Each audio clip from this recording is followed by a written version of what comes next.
Well, I would like to welcome everyone for one thing, and I'm really glad that you're here because it's much easier when you're teaching a class to have some interaction going. And I want to welcome everybody who's joining us from home.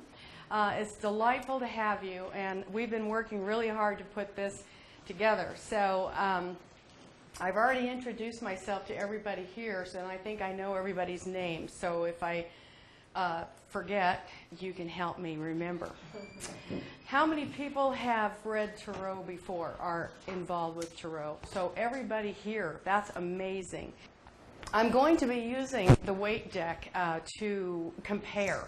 And we can contrast and compare a little bit so that you will see the differences between perhaps what you've studied in the past and what's going on with the Church of Light deck, the Brotherhood of Light deck. So the more you know about astrology, the easier it will be for you to learn the Brotherhood of Light deck, because it's all based on astrology, and every single card in the deck corresponds to astrology.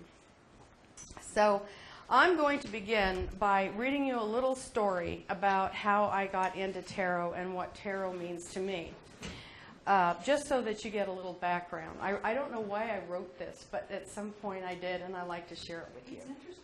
Yeah. When I was 21, a long, long time ago, I lived on the corner of 24th and Mission in San Francisco in the heart of a multicultural district embodying Anglos, Hispanics, East Indian, and Chinese.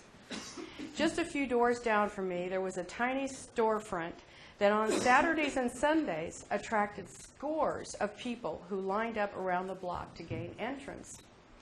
Curious, I visited the shop one weekday after work. The window display had very little to communicate, so with some trepidation, I entered. The store was about the size of a postage stamp, and dimly lit and Spartan. And on the shelves were various herbs and liquid potions, and their smell penetrated the room. A single glass case displayed crystals, jewelry, mysterious implements, and little boxes containing dehydrated animal parts, like the hearts of doves. What caught my eye, though, was a beautiful deck of cards that came with a book by a fellow named Eden Gray. Because it was 1971, the beautiful deck of cards was, of course, the Universal Waite deck, one of the only tarot decks available at that time in the United States. I went home with my deck and book and dutifully studied my cards. Practicing on my family and friends, I got to be pretty good. But three issues developed around the subject of reading the tarot. The folklore of tarot claimed that when one is ready to read the cards, a deck would be gifted to them. I had bought mine, so I felt a little guilty. But I don't give that folklore any credence anymore. Secondly, I was having a lot of trouble coming to terms with the meaning of the minor arcana and the court cards. And lastly, but most importantly, I fell into a pitfall that many beginning readers do. I became addicted to the cards so that I could not make the most mundane decision without consulting them. What was worse? I would keep asking the same question over and over again until I got the answer I wanted.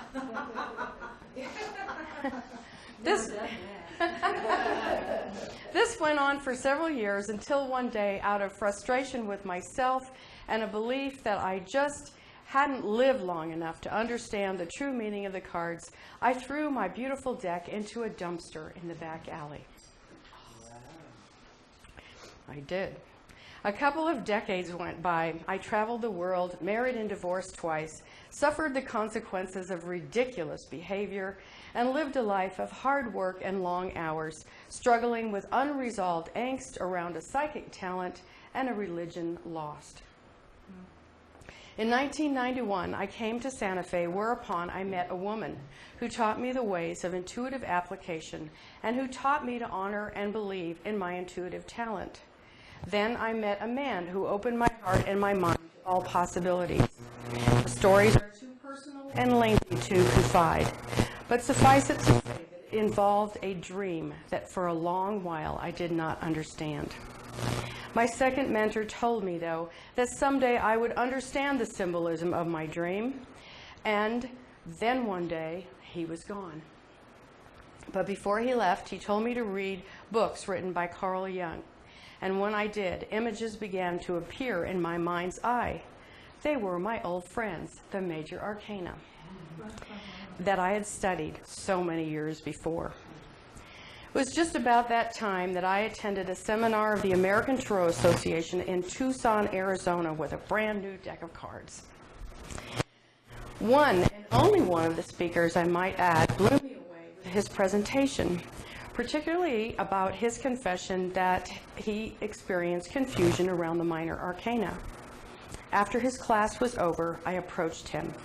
I was eager to learn more from him and was willing to travel anywhere in the United States if I had to. But as luck or fate would have it, he lived in Albuquerque, just under an hour's drive from my home. His name was Christopher Gibson. I went to his home for a seminar.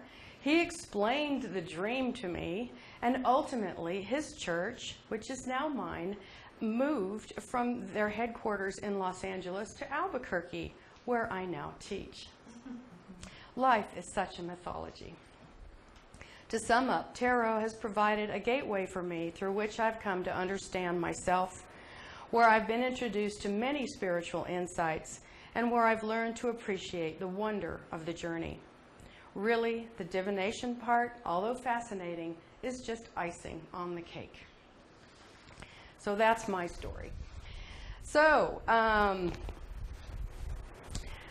this weekend will not make you a professional tarot reader, but it will give you a broad understanding of the history, the basic meanings of each card, divination, and a start to beginning to read. But it looks like you've all been reading before, so I think this might be an easy transition for you.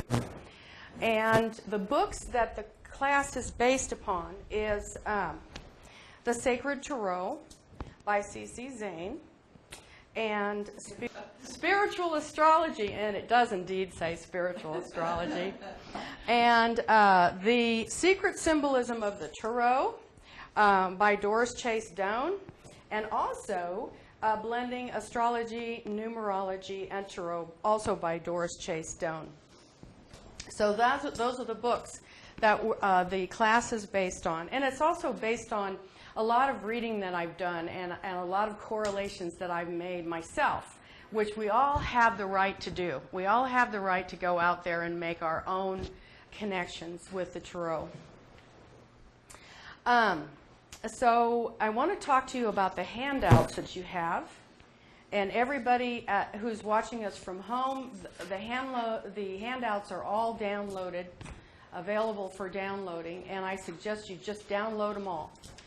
The wonderful handout that I prepared for you, and I'm so proud of, is this 22-page document. And I would like to tell you that everything you need to know to begin reading the Brotherhood of Light is in this handout. All of the keywords, there are copies of the major arcanum in there, and you can really get a great start with this handout. Also, you have 3 handouts of the spreads that we're going to be going over. And also, I've included my personal code of ethics for reading tarot. And when I was a member of the American Tarot Association, they made us write our own code of ethics. And this is just sort of the, this is my code of ethics, but you can make up your own code of ethics. I just wanted to give you something to look at and work from. So we're going to begin this weekend intensive with a big overview of tarot, and then we'll be moving into the specifics. This picture was taken in 2005 when the Church of Light went to Egypt.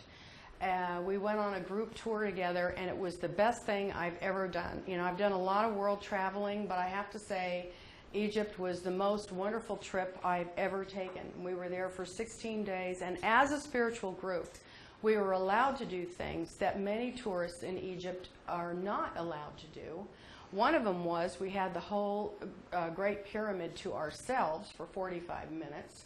And the other one was we got to go down to in between the paws of the Sphinx here.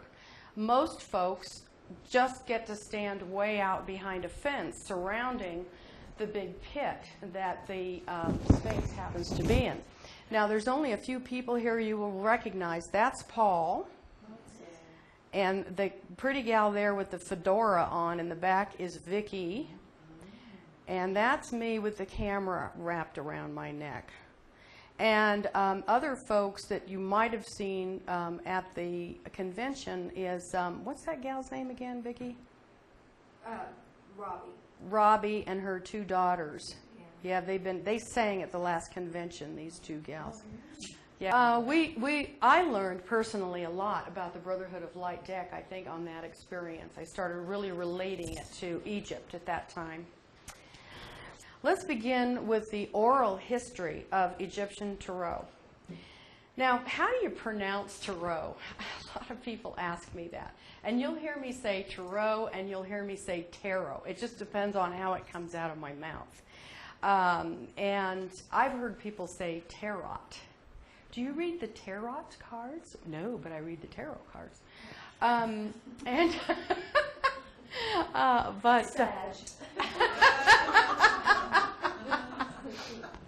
Nobody knows how tarot is pronounced. It's an old word, and so nobody really knows if it's tarot or tarot or what it is. And we'll be getting into that word a little bit later on. But I want to start by saying that there are 1 million decks literally on the market today, and just about that many theories about the history of tarot.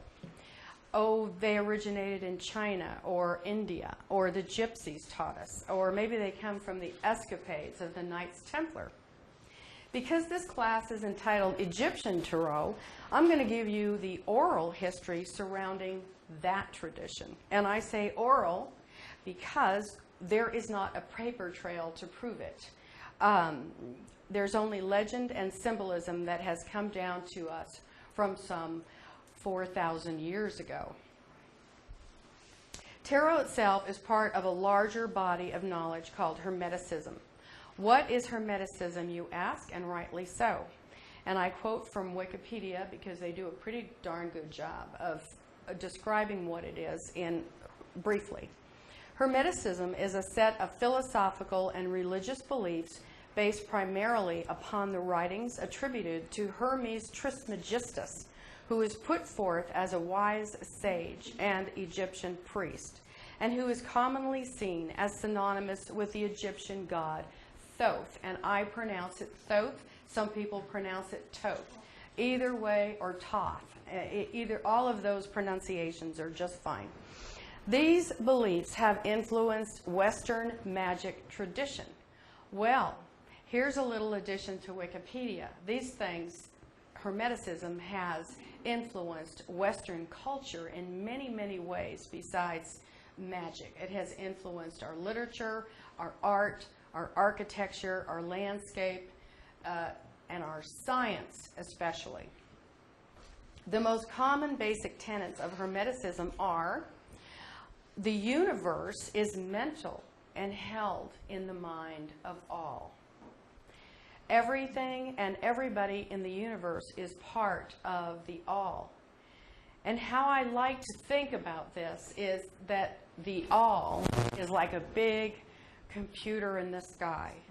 And we are all the little terminals that are plugged in to that big computer. I also like to think of it as the all, as electricity. It's out there, but we have these little plugs in the walls that we can plug into it.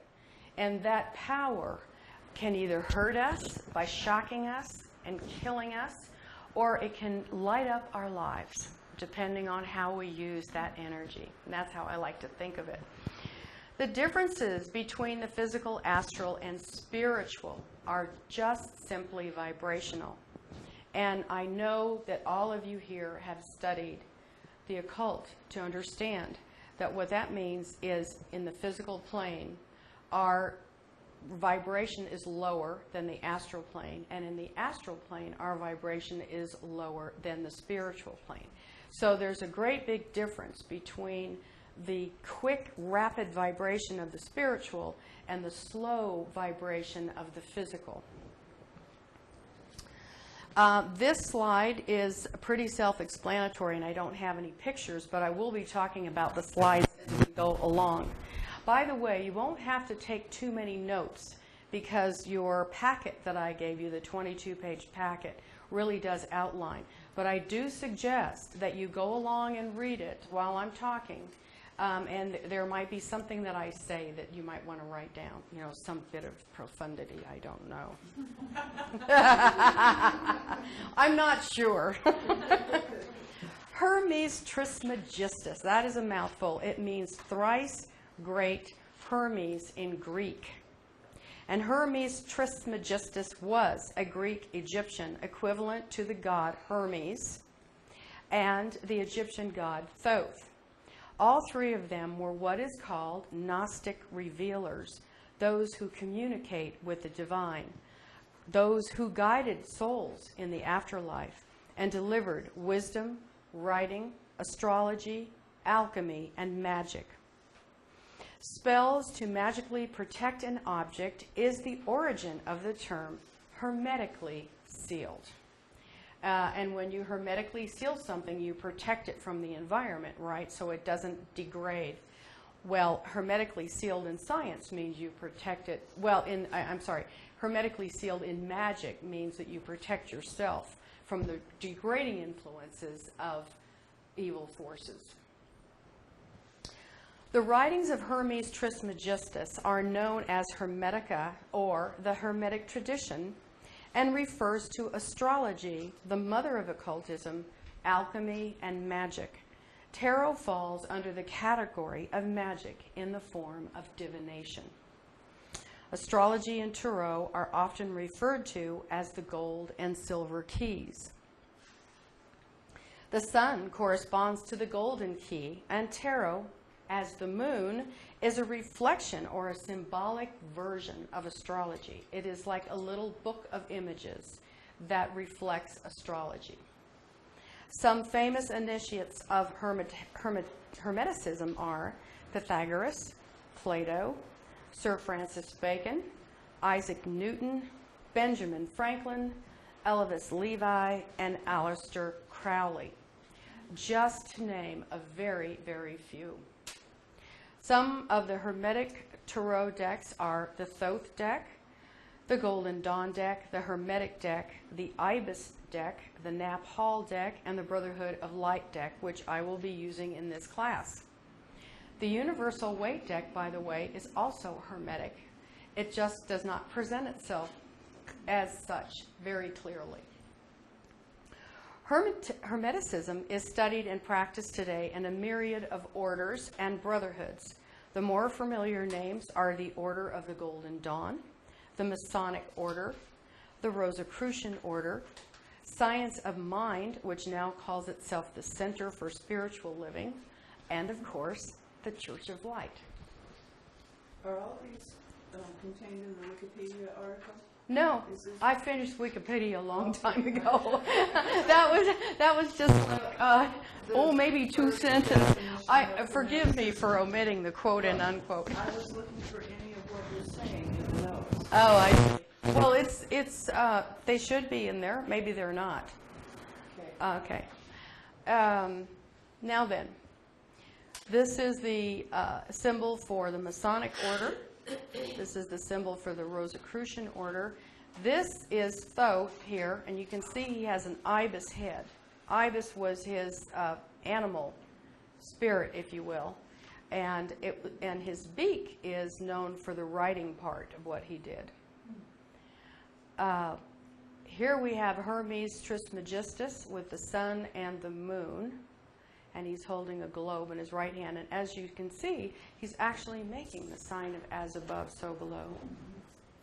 And here we have Mercury, and he will show up in the Magus because he rules the Magus. And Mercury was actually closely associated with Hermes, but he was Roman, and the Greeks sort of took over, and when the Greeks took over, Hermes sort of went undercover for a while before he came back. But he's very closely associated with Hermes. Any questions so far? And you can feel free to just, ask at any time. I have one. Sure. I've always been particularly interested in Pythagoras. How do you know to call Pythagoras in that school of thought Hermetic? Well, just all the books I've read claim that he is. And I haven't read a lot of specific books about Pythagoras. But he was a mathematician and a scientist. And a lot of people in his day were very interested in Hermeticism. And it is claimed that he studied that body of knowledge. Now, I haven't read any specific books on Pythagoras, so I don't really know his story, if you will. Supposedly, he was born to a virgin mother. There's a legend around that, which I'll talk about a little bit later. And Masonry, did you list that as part Yes. of Hermetic? The Masonic order. Yeah, would you go over that list you ran through so fast? That was really rich. That was a historical. Well, thank you. I'm going to tell you that the whole thing is rich. Yeah. Okay, did you want to know the decks or did you want to know the orders? The orders. Sure. And another thing I'd like to tell you, Laura, is you can go online and Google Hermetic orders, and you'll get a whole list of them. Okay, well, then you don't need to go. Yes, you'll get a whole list. There's just a ton of them out there. I just gave you the ones that I thought would be more familiar to you. Mary Baker Eddy started. Right. She is not science of mind, but Christian Science. Right, Christian Science. And actually, Christian Science and Science of Mind were at one time the same thing. And they branched off. That would be included. Okay, so the Church of Light traces its roots from the Brotherhood of Luxor and later the Brotherhood of Light, and dates back to the time when Akhenaten tried to replace the theocracy of Egypt with monotheism by worshiping only one god, as was symbolized by the sun. As you can see, his reign was brief, only about 3 years, because the priesthood took a dim view of his reallocation of power. Akhenaten, by the way, was the son of Amenhotep III. Akhenaten was husband to Nefertiti, the very famous statue of the one-eyed queen, beautiful woman. And Akhenaten was father to Tutankhamun, who most people don't know that. But Tutankhamun's mother was not Nefertiti, because Nefertiti only delivered girl children, I think 3 to 5. And up here we have a picture of Akhenaten actually worshiping the sun with Nefertiti and one of his daughters. In 1932, the Brotherhood of Light, then headquartered in Los Angeles, changed its name to the Church of Light. This was done because in 1932 in California, it was illegal to teach astrology. Jaws drop.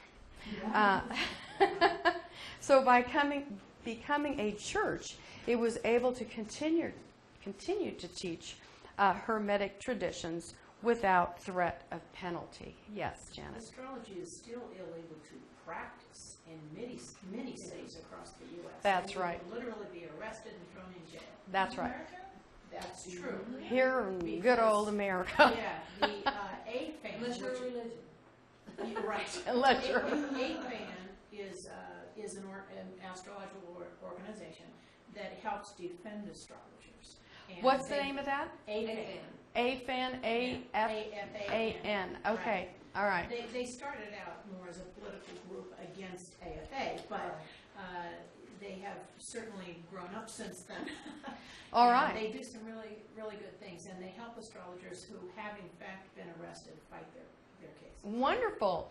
Well, for those folks at home who did not hear Janet, and it's hard to hear people when you're at home. It's hard to hear folks talking here. So if, and that reminds me, I should be repeating these questions so that people know. And those folks at home, feel free also to type in any questions that you have at any time. Yvette, our camera woman, will stop me and let me know if you have a question. But AFAN, apparently AFAN, will get you out of legal trouble if you're an astrologer and you get in trouble with the law. So that's a good thing to know. Allyn, one more question. Yeah. Wasn't Akhenaten the pharaoh who believed in the one God? Yes. Uh-huh. And after his reign, all that was expunged, and they went back to the multi-pantheon? Absolutely. That's a absolutely really important fact about Akhenaten. Aten. And his last part of his name, Aten, was the name of his god. And Aten means worshiper of Aten, the one god. And Tutankhamun used to be, when he was born, Tutankhaten, but he was forced to change his name to Tutankhamun. And Amun is the god that was worshipped before Aten. So he had to go, they had to revert back, you see. Many of these pharaoh names will have the name of Ra or Amun or whatever god they were worshiping or taking care of, actually. So here we have our emblem, which has been sort of, this is my artwork for one of the brochures that we had. So it's all colored up. And of course, this is a picture that we have up here on the over the mantle. And here we see the two daughters. He actually had about 5, I think. And here is Akhenaten himself. He was an odd-looking fellow, and they say that he had breasts, actually, because he had some kind of disease that made his face elongated, and he was a very curvy body for a man. Yeah. Mm-hmm. You know what? Venus rising, do you suppose? I'm sorry? Venus rising, do you suppose? You know, one of the interesting things I always thought about the fact that he's portrayed with his family is that was one of the things that he emphasized as being a source of spirituality is through the family circle. Through the family circle, right. And it's interesting that you say that, because Akhenaten is the only pharaoh that ever requested artisans to carve him or depict him in artwork with children on his lap and holding his children. And the family circle was actually acknowledged in Egyptian art during his reign, where it was not acknowledged in other pharaohs. Usually did not acknowledge their wives, unless they were really crazy about them. Ramsey was crazy about Nefertari and really honored her with special palaces and things. But Nefertari was always this big, and, Ramses was always this big.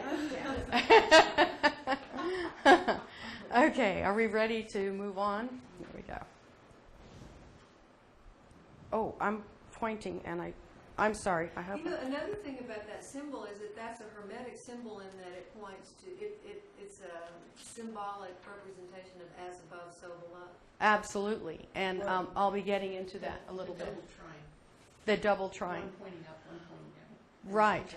Actually, the golden trine, it's usually white, actually. The triangle pointing up shows our evolution back to spirit, and the black triangle shows our involution into matter. So the idea is that we evolved into matter, and now it's our duty to evolve it back into spirit. So this symbol sourced back to Akhenaten? It's a very ancient symbol. I don't know if it sources back to Akhenaten, but I think it definitely sources back to Chaldea, which would be more Semitic. The worship, sorry, I didn't mean to cut you off. No, that's okay. The worship of the sun was symbolic of worshiping the one. Yes, the sun was just merely a symbol of the one God, the source of energy and light. They were not worshiping the sun directly.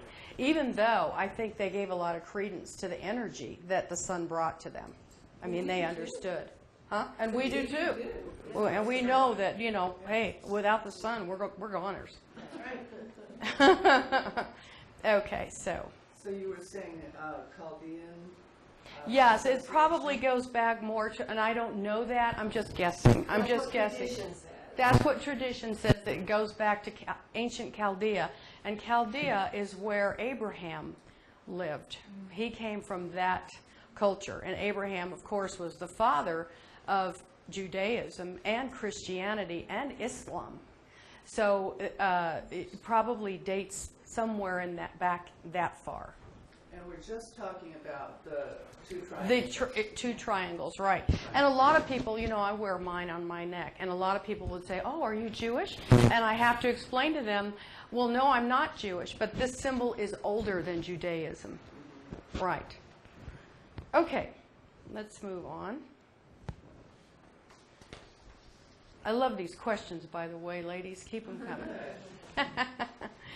Okay, Ta in ancient Egyptian means path, and Ro means royal. The word tarot meaning royal path. Our last convention was entitled Royal Path to Spirit, and it was all about tarot, remember? A couple of you came. As we all remember from watching the Ten Commandments so many times, Moses was a member of the royal family and, as such, attended Egyptian mystery school. That accounts for why he could turn water into blood and sticks into snakes.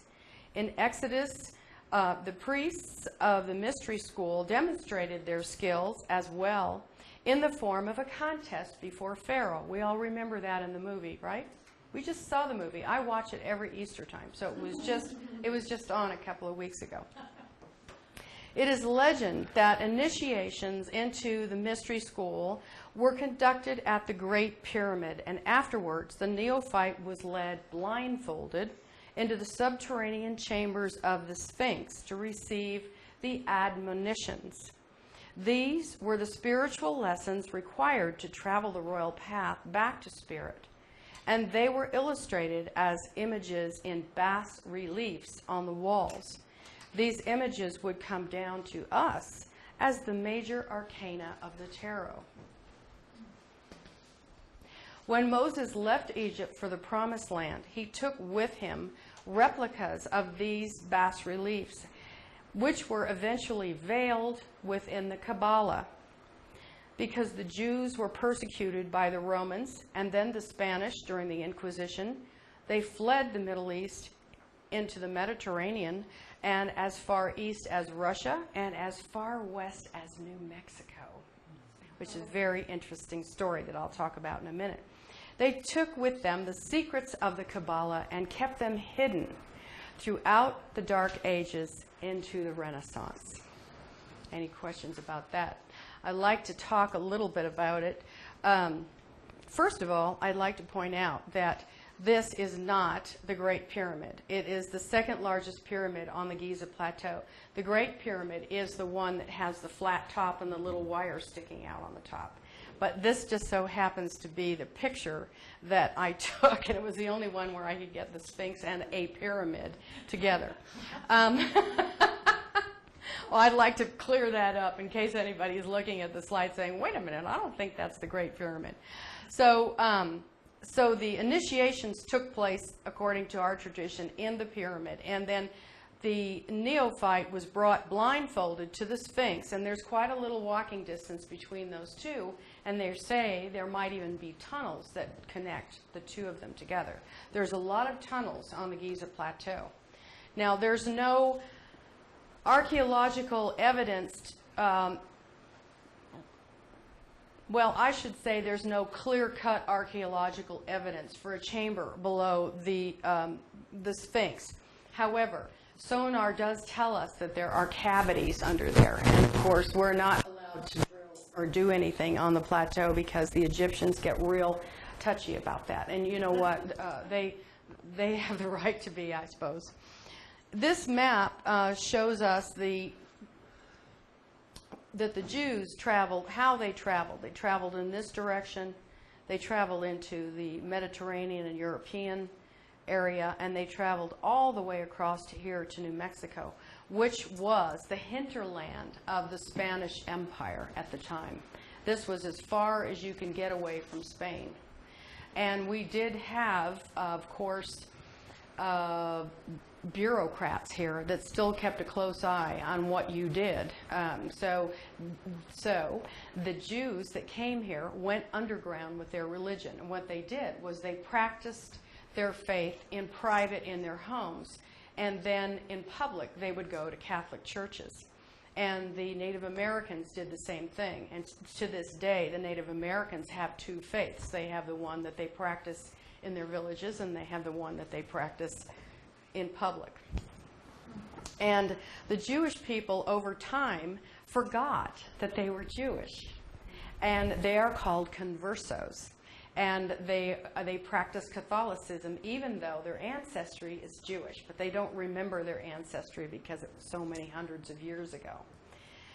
So, and, pardon me? There is evidence in New Mexico of crypto-Jews who remembered they were Jewish. Oh, yeah, absolutely. But there's a lot of them that don't.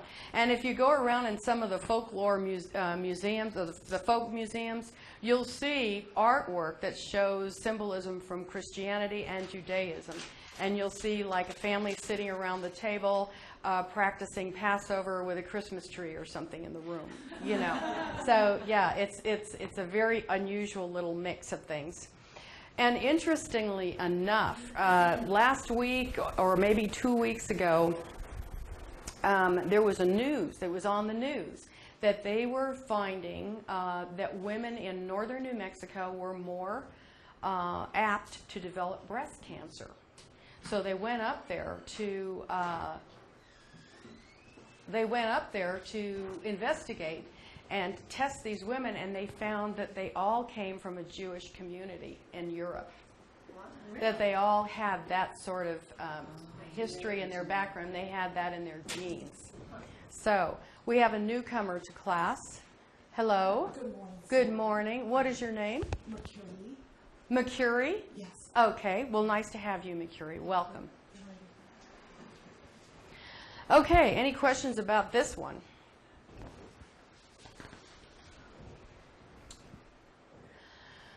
All right. So the oldest tarot deck first appeared in 15th century Renaissance Italy. And this is when everything started to bubble up from the Dark Ages. In the 1400s, it was the de Medicis who first set the standard of commissioning artists to illustrate beautifully hand-painted decks of cards for the purpose of gaming. And the game was called Tarocchi.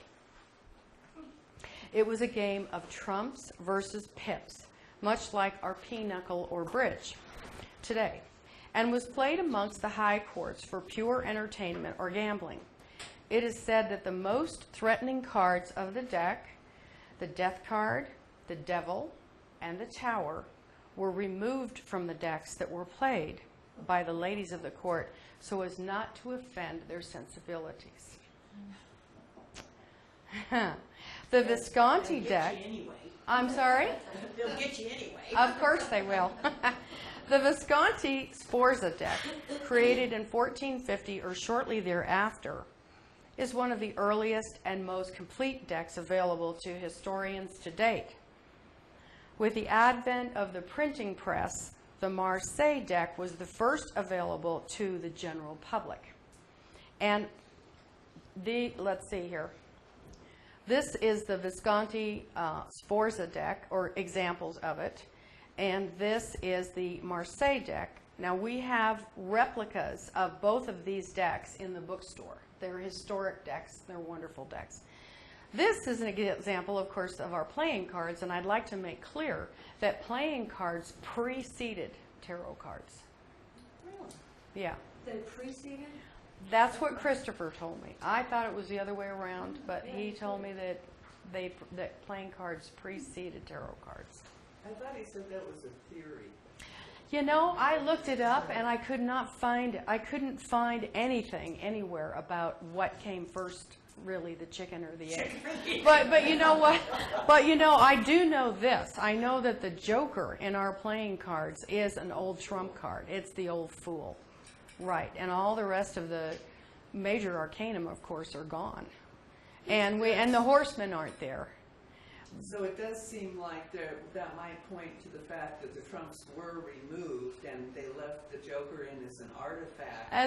Right, and that, yeah. But apparently there's some controversy around that because I always thought it was this way. Christopher tells me it's that way. So, you know, if anybody can actually find some information on that, I'm calling for help. I'm calling out for help. Okay. I have to think about which button. Oops.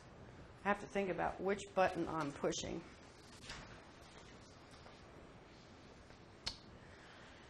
In the 1700s, as a result of the French exploration of Egypt, an interest in occult spiritualism spread throughout Europe and eventually spread to the United States in the 1850s.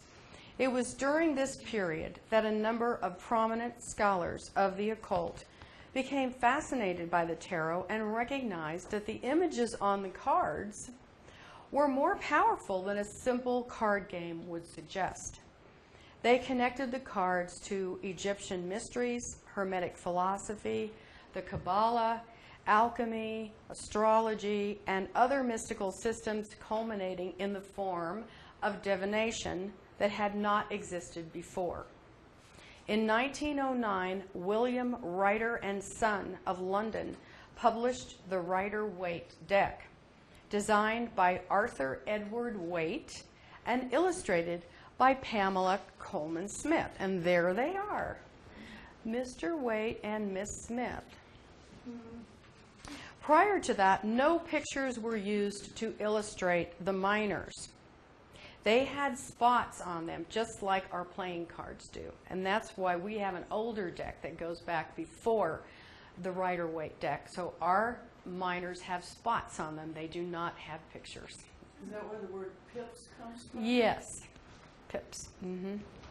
Since then, most decks published in Europe and the United States reflect the Waite deck design and Pamela Coleman Smith's interpretation of this design. It's just repeated over and over again in different artist renditions or interpretations.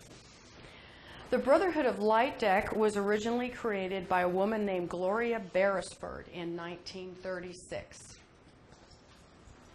Like many other people, I learned to read tarot using the Rider-Waite deck, or as it is called now, the Universal Waite deck.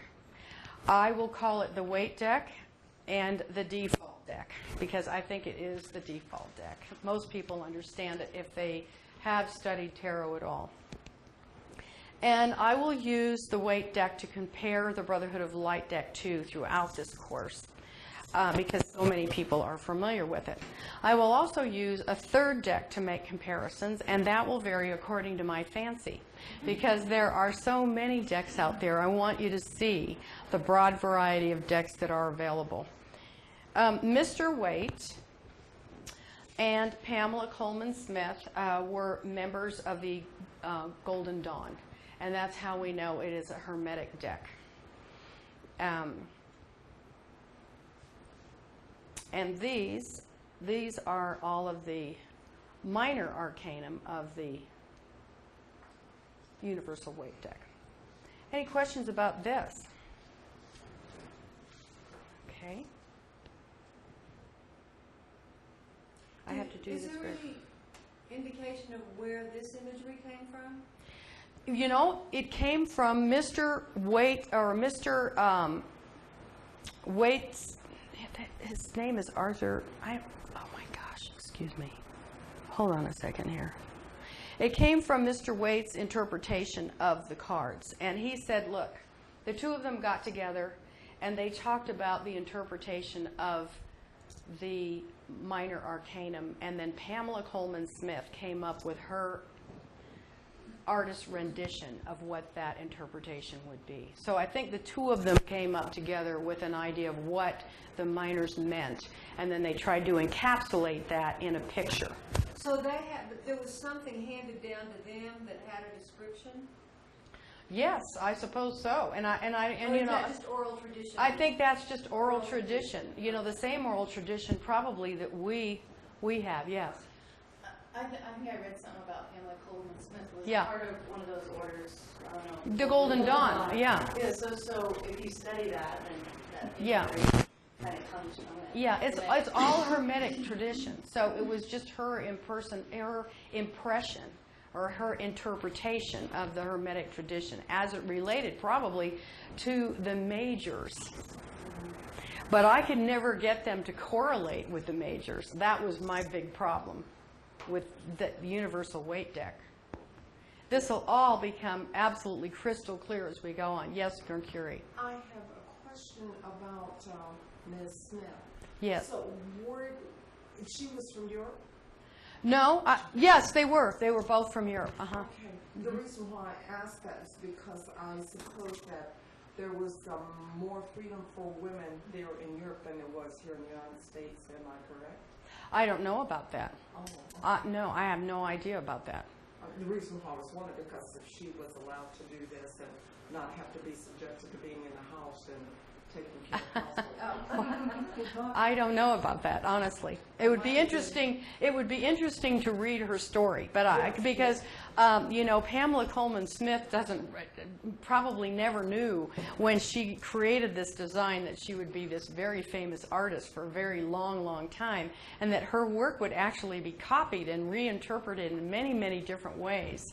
And that's really quite a flattery. And I don't think Pamela Coleman Smith realized how famous she actually would be as a result of illustrating these minors. And she didn't get paid for it. And she didn't get paid for it. No, she didn't get paid for it at all. So, And also the more elevated status that might have been afforded to a woman could have been a function of the Golden Dawn. It could Sure. have been a function of a Hermetic society. sure. Yes. In fact, Absolutely. Pythagoras had equality for women way back then. Sure. So Right. that could have, you know, filtered down throughout the. That's right, because and there was such Hermeticism. an intellectual. That's you know, right. recognition, so that women who had intellectual powers would get acknowledged in that kind of. Absolutely. And you know, that Hermetic tradition of honoring women actually goes way back to Egypt, where, you know, the Egyptian culture had a great reverence for women, and they had their gods and goddesses. And so there was a great deal of reverence for women as equals, an equal share, the other half of the soulmate, if you will, in the Hermetic tradition. So I think, Laura, your point is well taken. Well, it was there Right. in the Greek Pythagorean Right. you know, legacy as well. Right. Well, that would make sense. Okay. As I mentioned, there are literally 1 million decks out there. There are animal decks, real and imagined animals, herb decks, goddess decks, angel decks, vampire decks, witch decks. I've seen even gang decks. I've seen all kinds of decks. There are super large decks, round decks, pocket-sized decks. But the architecture of most of them are very, very similar. In Egyptian tarot, however, the architecture is broken down a little further, and all the cards are related directly to astrology in the same way. And we will begin with the 22 major arcana. There are 22 major arcana trump cards, or trump cards. Arcanum is Latin for secret. Arcanum means secret. Arcana is the plural, but you will hear me make the mistake between arcana and arcanum many times, so don't hold me to it. Remember that the major arcana represents the royal path to spirit, and they are the building blocks for the rest of the deck. They pertain to big issues like spiritual matters or matters of personal growth.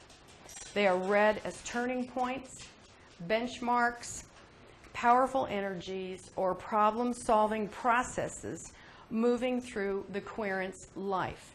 Now I'm going to be using the word querent throughout this course, and querent is something you don't find in any other books except tarot books.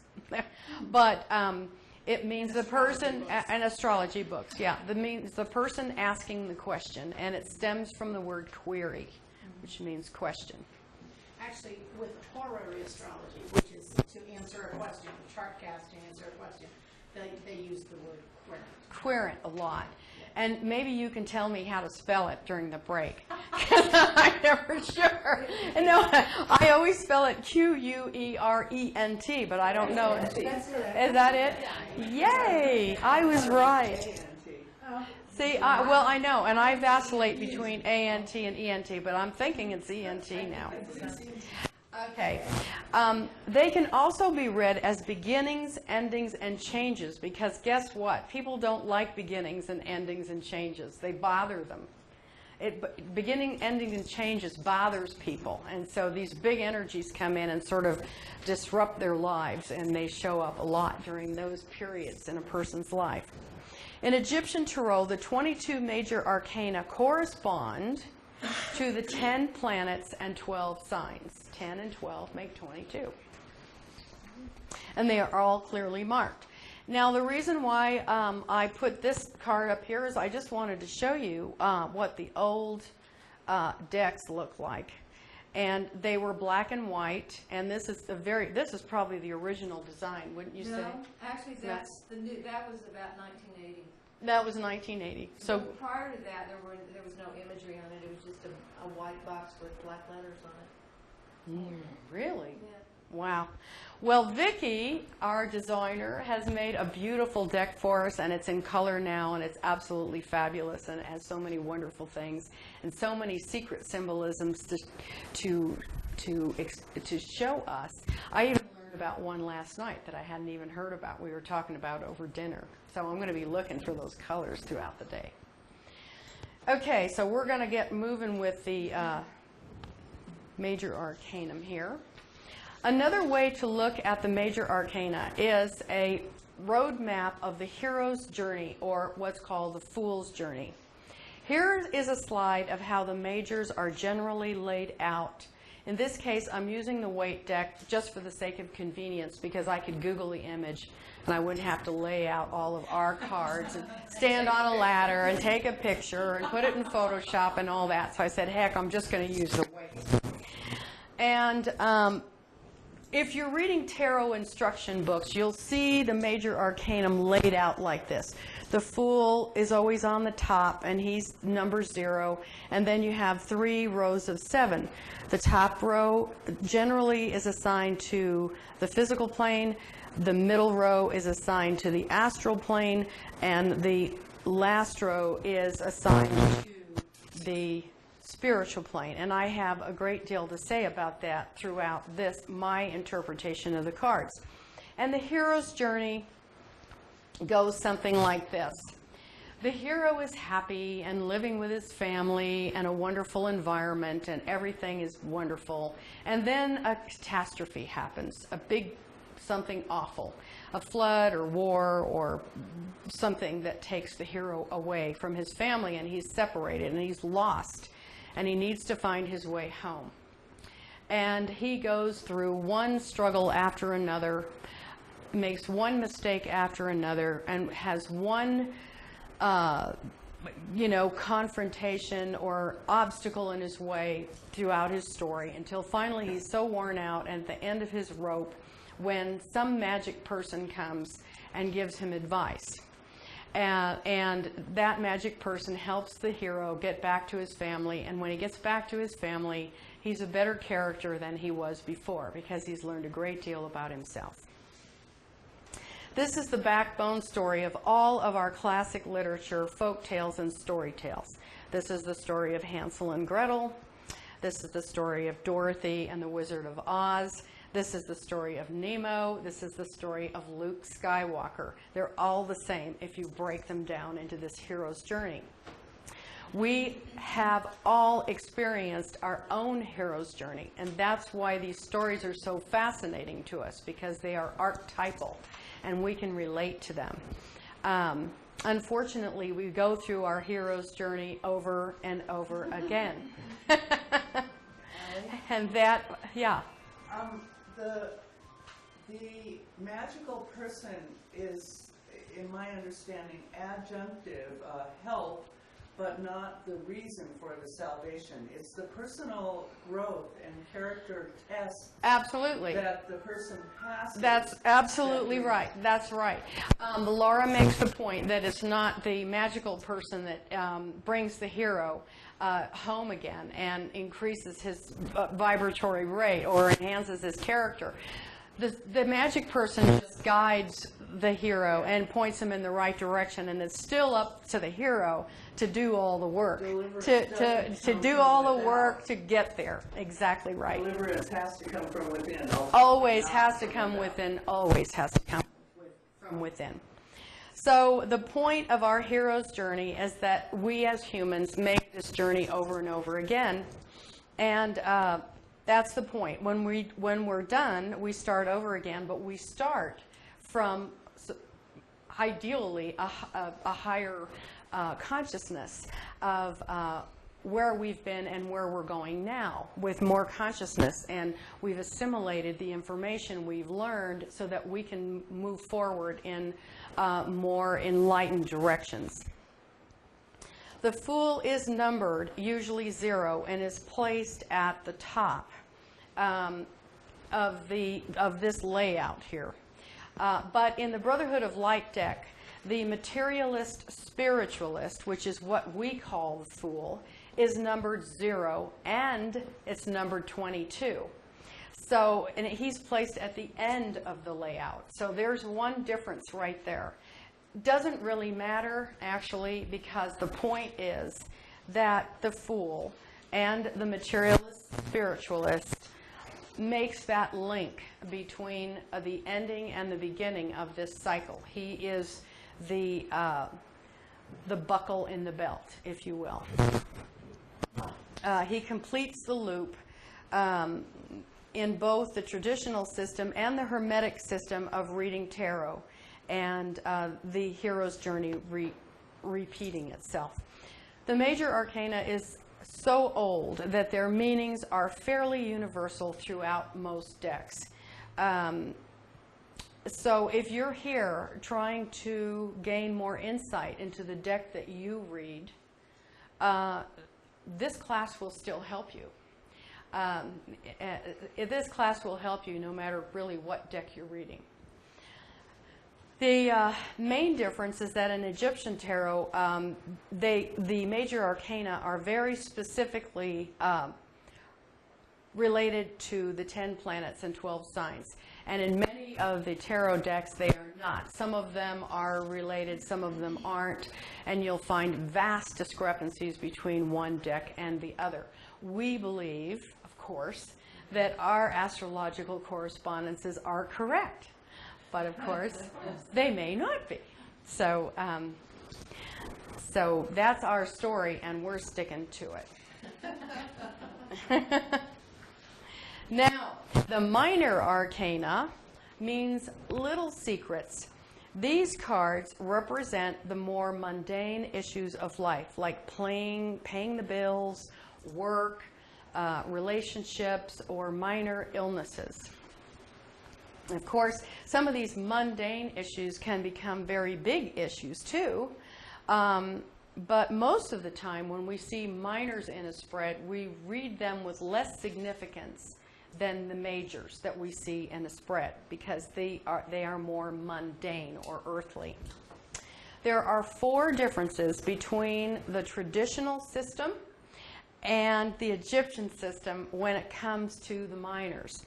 The first difference is our minors do not have pictures on them. We have spots. The second difference is our minors number 36 instead of 40, because our 10s, our minors go from 1 to 9. Our 10s are not considered as part of the minor arcanum. They are considered separately. The third difference is that our suits correspond differently to the elements, and we'll get into that a little bit. And our minors, the last and final difference, our minors have both inner and outer meanings. So they can be very difficult to understand. Actually, I have to say, the minors of the Universal Waite deck can be very difficult to understand also. But our Brotherhood of Light is a system that works a little bit more systematically or clearly, if you will. The outer or exoteric meanings correspond to the major arcana with the same number. So in other words, the mundane or exoteric outer meaning of the aces correspond to the major arcanum 1, the magus, and so forth. Yeah. The esoteric meanings, the inner meanings of the minors relate to the decadence. Now, how many people here know what decadent is? Okay, most everybody does. And there might be a few people at home that do, but I'm going to go through the decadence very clearly so that everybody understands where these stories come from. Allyn? Yes. So, in your slide, you have 36 major arcana, earthly matters, and it says, should it be exoteric meanings? No, the esoteric, yes, it should be exoteric. You're correct. EX. EX, yes. The middle one, and then Thank the you. bottom one is Thank you for esoteric. pointing that out. I will correct that. It's too late now, but next time it'll be correct. Right. Thank you for pointing that out. Okay, now, if you're a little confused at this point, I don't blame you because I've given you a lot of history and information, but we're going to be going through all of this again about the architecture of the cards. The history we won't be going over, but we will be going over all of this, all of these correspondences again. I'm just giving you an overview right now.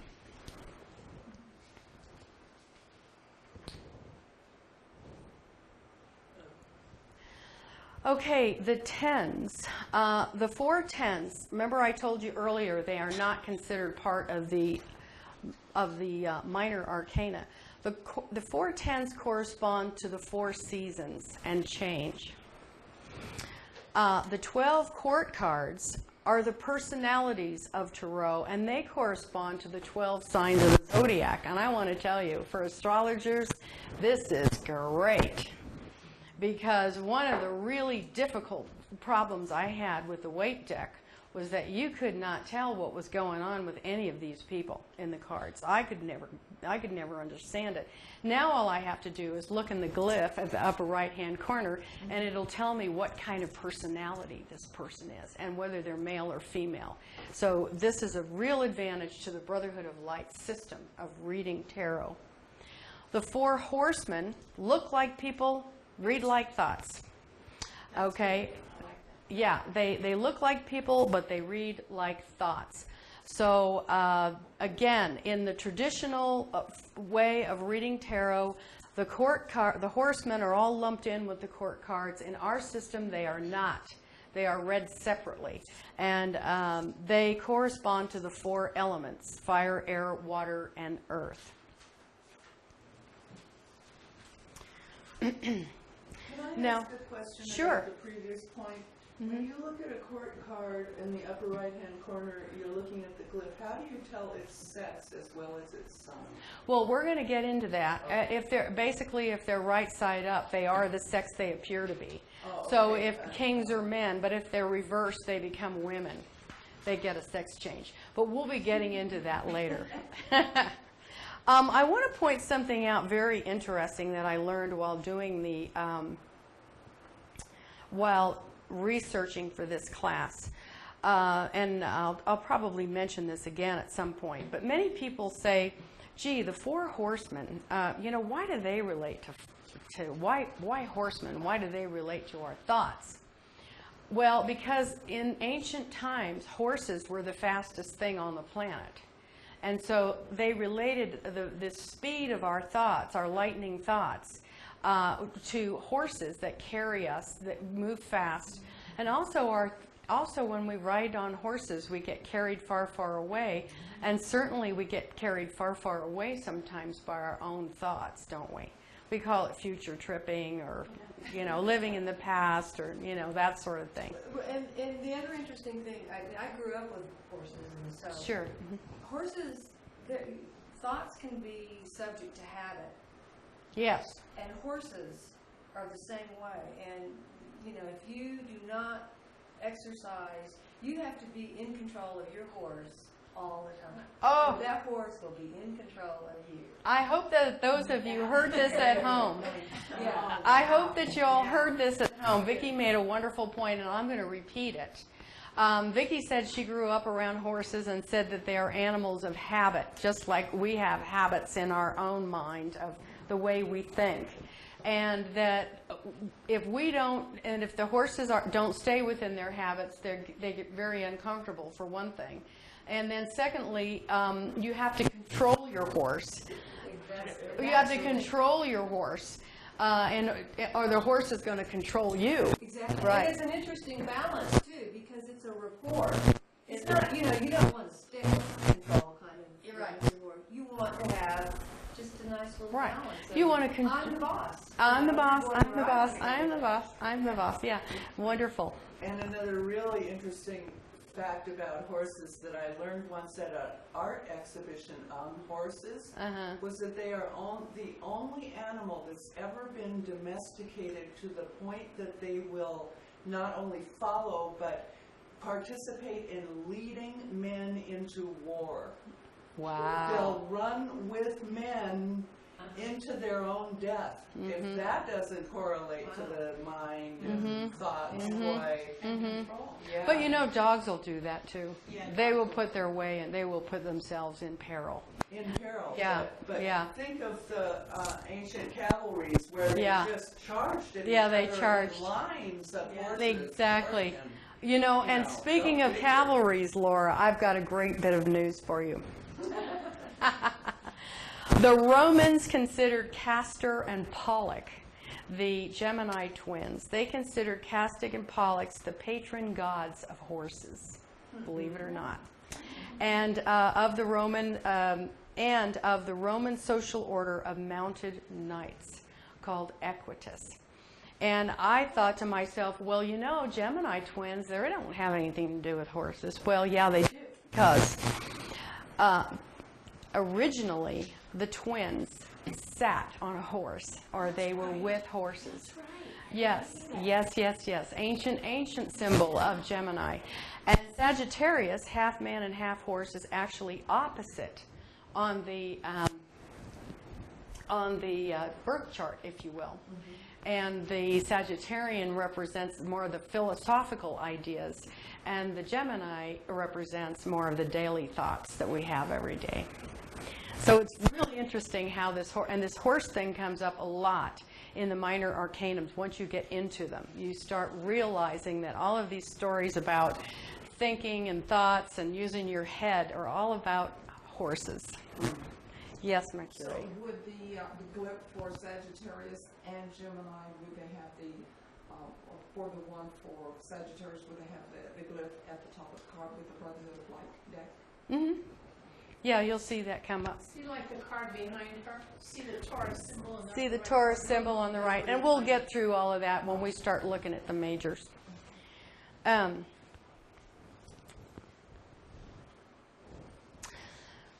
Universal symbolism. There are actually two kinds of symbolism, and I'm thinking maybe even three kinds of symbolism now. There's personal symbolism, and that's where, say, you're 6 years old. Christopher uses this all the time, so that's what I use. And you're a 6-year-old boy, and somebody gives you a pony, a white pony, and you have the most joyous day of your life. And so when you dream of white ponies, you think they're a good thing, right? The same little boy down the street gets a white pony, and he falls off, and the pony kicks him. And so he does not think of white ponies as a good thing. He thinks of them as hurt and injury and will fear them for the rest of his life. And if he dreams of a white pony, it will be a nightmare. That's an example of personal symbolism. We have something called international symbolism today. Since the advent of airports, And, and actually international travel, we have this thing, international symbolism. We all know what all this means. This is another form of sort of international symbols. These are all the forms of religious symbols that we have. Universal symbolism, which is represented down here, and I'll go through all of these. Universal symbolism was sort of Carl Jung's thing and Joseph Campbell. They studied it a lot. And what it means is symbolism that crosses culture, it crosses time, it crosses borders, it crosses race, it crosses everything. Universal symbolism is something that is inherent in the human being, no matter where and when they live across time and space.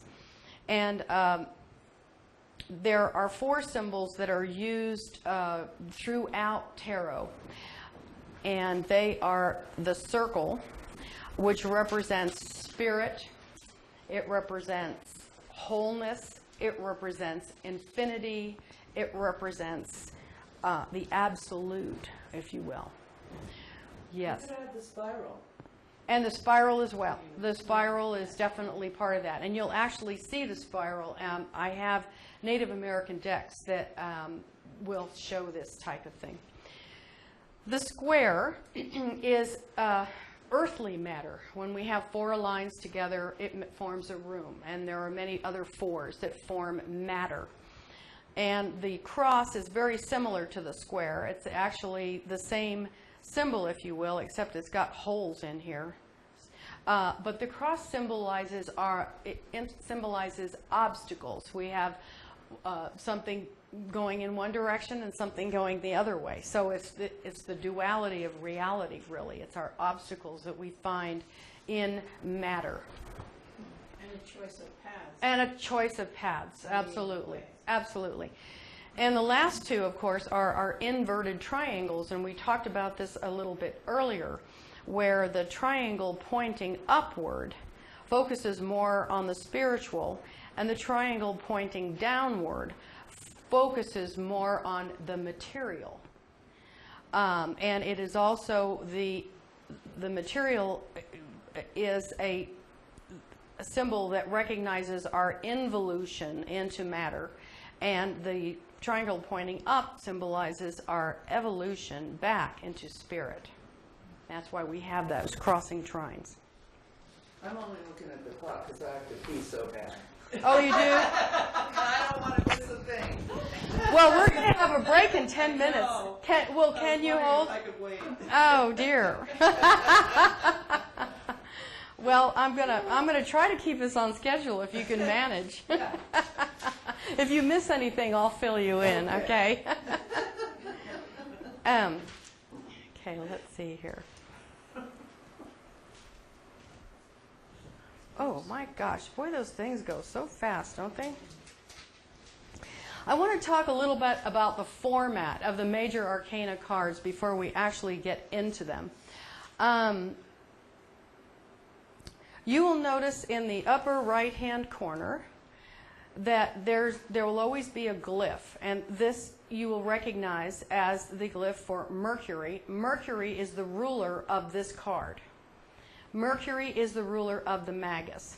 We know from this number 1 up here in the left-hand corner that this is the first major arcanum. We know, and this 1 is repeated here in the Roman numeral form. In the lower left-hand corner, we have the Hebrew letter for A. We recognize this one as our English A. And over here in the right-hand corner, we have the Egyptian symbol for A. So right away, we know that Major Arcanum 1 corresponds to the Magus. It's the first. It represents the beginning. It's ruled by Mercury. And so we know that when we see this card, we're going to remember all of the things that relate to Mercury. And believe me, I'll be going into this card later on. So we'll be talking about all of those things.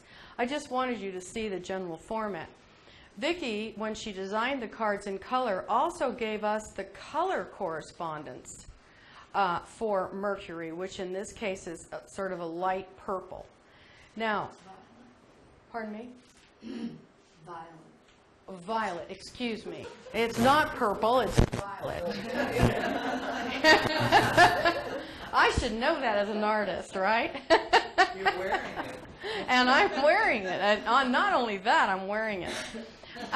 Now, Vicki, would you consider this light color, is this what you mean by the feminine background or the masculine these are the background? planets. Oh, It's the okay. signs that have the masculine. Oh, it's the and signs feminine. that have the masculine. Okay. Well, we'll get to that, and I want you to point it out when it comes up. Okay. I'll let you see if you find it. Oh, you want me? Do you want to test the teacher? Are you playing test the teacher? Because you like to play games.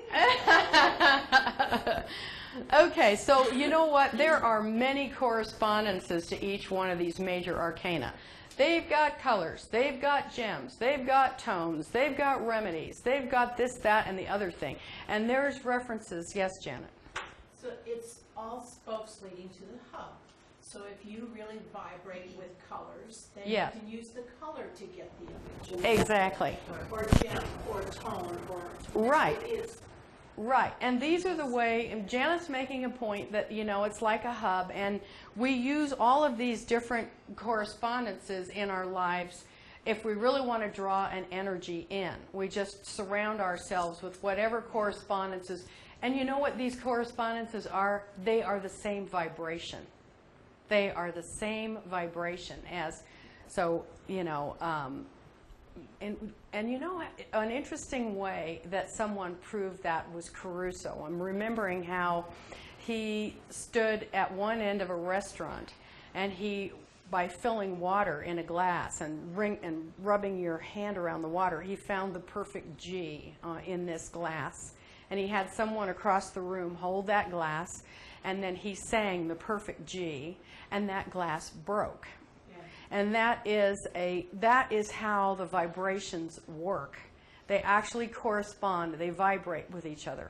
When I was taking guitar, I would get tuned up with my teacher, and he would pluck G, and my G would vibrate. So it happens on, you know, on string instruments. He would pluck his G and yours would just vibrate. Mine would Oh, I vibrate. didn't know him do that. Yeah, you can do that. Oh, that's cool. Yeah, it's very, very, very cool.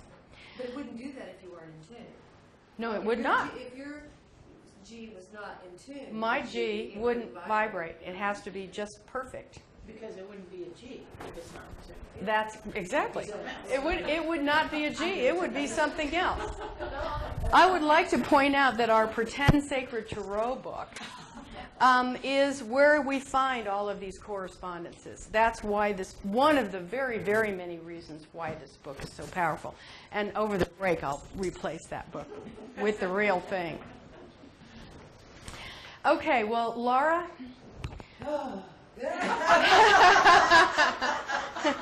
We're at a place right now, we're about to begin the Magus, and I do not want to stop and start that. So, Laura, we are going to break for you, and we're going to take a half-hour break.